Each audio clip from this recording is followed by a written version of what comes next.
नमस्कार मंडळी मी गणेश ठाकरे महाराष्ट्र नेता या चॅनलवरती आपलं सहर्ष स्वागत आहे. मंडळी, अनेक महाराजांना सध्या जेलमध्ये टाकण्याचं काम हे झालेलं आहे. ते जेलमध्ये सुद्धा सडत आहेत. आता एक नवीन महाराज सध्या तयार झाला होता, तो म्हणजे कॅप्टन खरात. कॅप्टन खरातनी सुद्धा गडगंज संपत्ती त्या ठिकाणी जमा केलेली आहे. त्याचा 13 कोटीचा बंगला, 30 एकराची जमीन, अनेक ठिकाणी प्रॉपर्ट्या, अनेक ठिकाणी कॅबिन, अनेक ठिकाणी त्याचे ऑफिस, अशा गोष्टी आपल्याला प्रामुख्याने पाहायला मिळतात.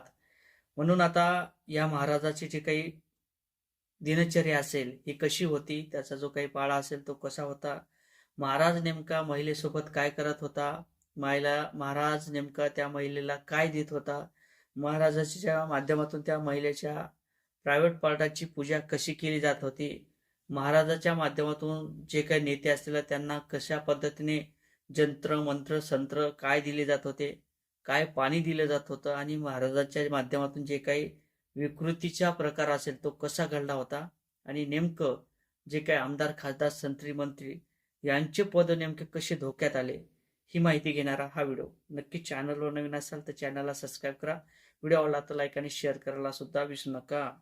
म्हणजे ज्या अर्थी महाराज हा अनेक महाराजांच्या माध्यमातून जादूटोणे केलेले आहेत, हे अनेक आपण महाराज सुद्धा बघितलेले आहेत.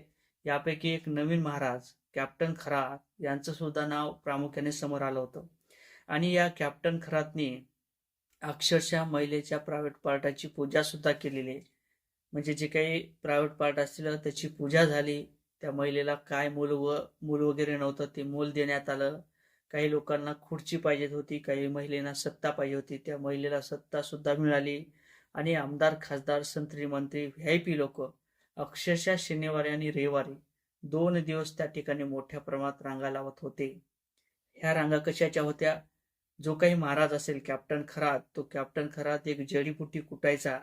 जडीबुटी कुटल्यानंतर त्या ठिकाणी त्या पाण्यात त्या जेलमध्ये मिसळवायचा, आणि त्यानंतर तो महाराज त्या महिलेला, त्या लोकांना त्या ठिकाणी ते पियायला द्यायचा.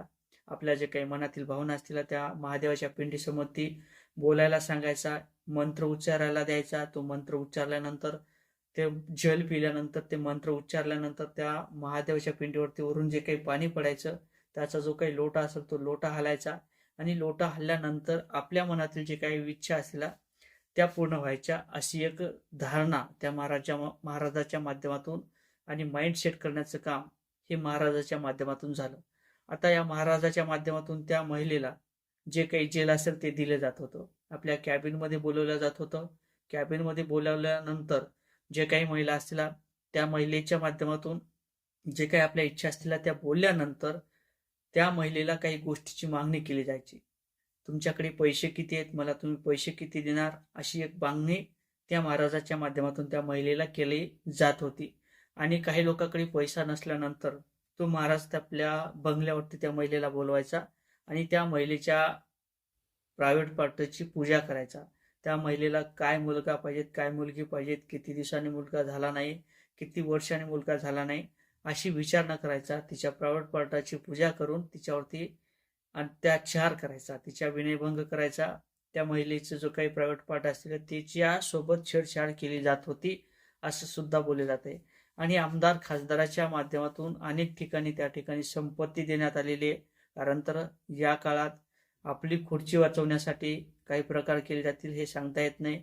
अनेक लोकांनी त्या ठिकाणी मंत्री संत्र्यांनी पूजा केली. त्या ठिकाणी आपल्याला खुर्ची कशी मिळेल त्याच्यासाठी पूजा झाली. आपल्या कणगुळ्या कापल्या, त्याच्यावरती रक्ताचा अभिषेक झाला, काही पूजा वगैरे झाल्या, त्याच्या अघोरी कृत्य झालं. आणि त्यानंतर त्या लोकांनी काय गंज संपत्ती त्या महाराजाला दिली हे आपल्याला माहीत नाही. परंतु किती संपत्ती दिली ती आपल्याला संपत्ती प्रामुख्याने आपल्याला समजेल.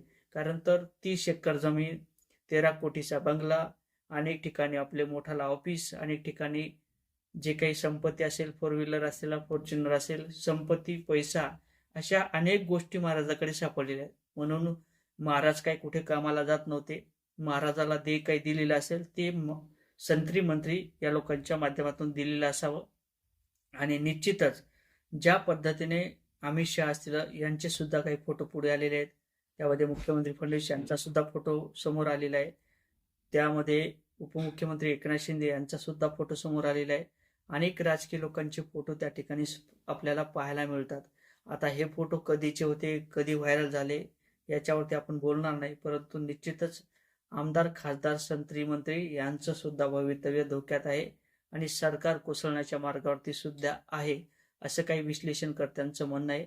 नेमकं काय घडते आणि महाराज काय करत होता याचे काही पुरावे सादर होतात का, काही व्हिडिओ परत व्हायरल होतात का, हे देखील पाहणं महत्त्वाचं ठरणार आहे. यामध्ये राजकीय लोकांचा हस्तक्षेप होता का, हे देखील पाहणं महत्त्वाचं ठरणार आहे. या संदर्भात नेमकं तुम्हाला काय वाटते कमेंट करा. व्हिडिओ आवडला तर लाईक आणि शेअर करायला सुद्धा विसरू नका. जय शिवराय.